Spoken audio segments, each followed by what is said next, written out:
Ugh, guys, protect your manhood. Ellen Page is coming for it. Ugh. So guys, Hard Candy is a 2005 crime, drama, thriller sort of mashup. It stars Ellen Page, Patrick Wilson, both of whom give in fantastic performances, and there is a fantastic director in the form of David Slade behind the camera. The premise of the film is definitely quite simple, but I still think is pretty interesting. Ellen Page actually plays a 14-year-old girl who has essentially lured a middle-aged man by flirting with him, and she's bringing out this man who she suspects of being a paedophile, and she is going to get revenge. So she manages to successfully infiltrate this man's house, Jeff, played by Patrick Wilson, and that's where the not fun, that is not the word to describe this, but that is where the film begins. From this point on, Ellen Page is in the position of power, and she is going to do some very, very dark things to make this man realise what he's done wrong. Wow, probably sounds pretty dark, doesn't it? And yeah, you'd be right, it's pretty dark. This 14-year-old girl essentially goes to town on this guy, but not just using violence, physically abusing him, but mentally as well, really getting into him and really, really messing with his head. It's pretty intense stuff, actually. I'm trying to stay away from the word torture, despite the fact that she does kind of torture him, but I feel like that word gives the wrong impression of the film. I feel like that's going to make people think, oh, this is a torture porn movie, this is a snuff film, it's just this young girl torturing this man, oh, that's disgusting, that's immoral. That's not the way the film actually plays out. This film has surprisingly little in the way of gore, very little actually, and some of the things that go on make you really squirm, especially if you're a man. I won't go into it any further than that. Needless to say, some of the things this girl does to this man are questionable, especially given her age, but this moral ambiguity is what makes the film so good, in my opinion, where if it didn't have it, I think it would have failed. And that's not to say that it's the only good thing it has going for it, that's far from the truth, but it definitely pushes it over that edge of being a merely competent film to a film that actually has something to say.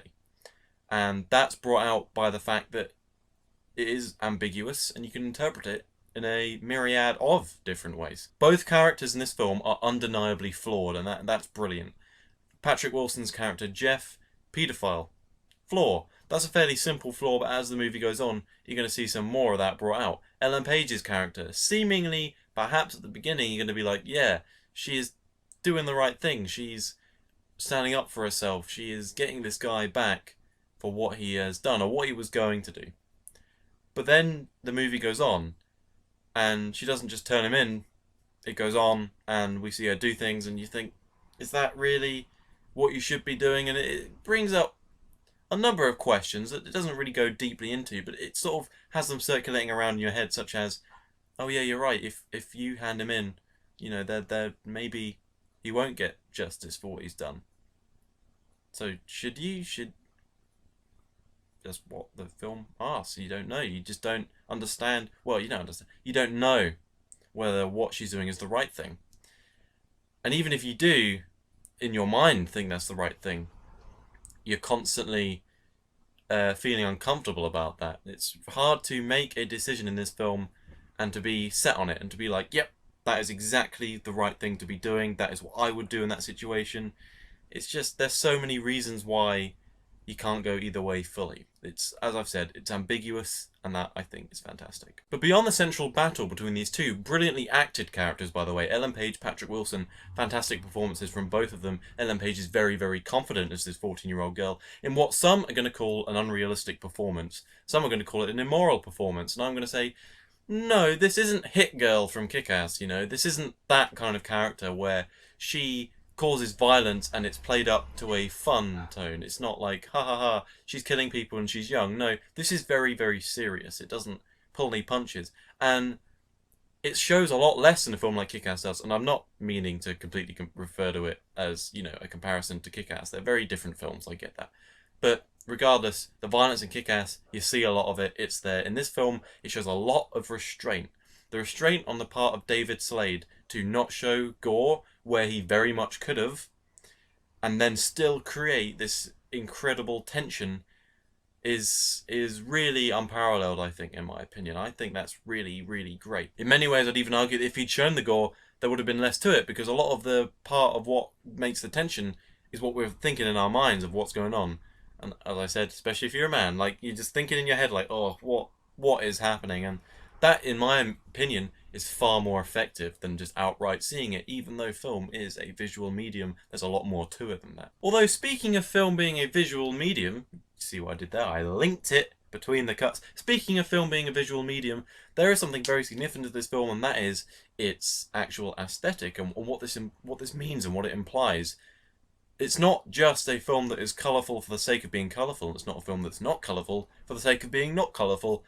The colours and tones of this movie are chosen methodically. They mean something. For example, some symbolism at the beginning of the film, the first 10 or so minutes, where Ellen Page is playing this innocent 14-year-old girl that is trying to infiltrate the house of this predator. She is wearing a red hoodie, and you'll see this on the cover of the film, and I'm sure in any trailers. She's wearing a red hoodie, which is going to link somewhat to the character of Red Riding Hood. And when she actually gets into the house and she gets the position of power, the hoodie's gone.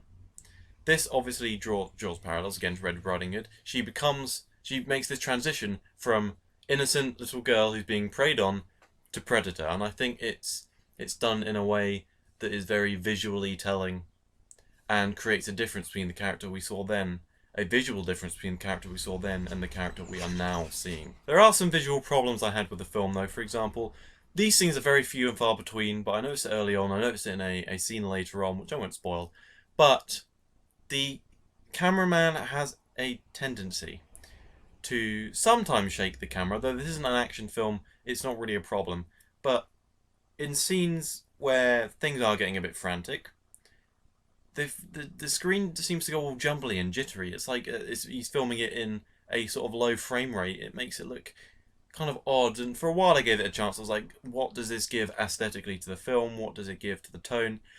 I concluded it gave very little. I really didn't understand what the point was. I personally saw nothing in it. As I've said, those scenes are very few and far between. More of a nitpick really, but you know, why have them there anyway? It is a problem. We're never given the full picture with these people, and in a way, I don't think that's a bad thing because it's left open to interpretation. Not fully, not entirely. It's not completely devoid of answers. It's not one of those films which tells you nothing and then you get someone just going, I think it's great, it tells you nothing and then you can fill in your own story. That's not my job, that's the job of the film. This film does that. But there are things that are left unanswered. And I genuinely think it's good. I think this film is very, very intense. I think it's very good. I gotta say, I give it an 8 out of 10. Really, quite a fantastic effort from David Slade. Performances, brilliant. Story, maybe doesn't get touched on, like it doesn't develop so much.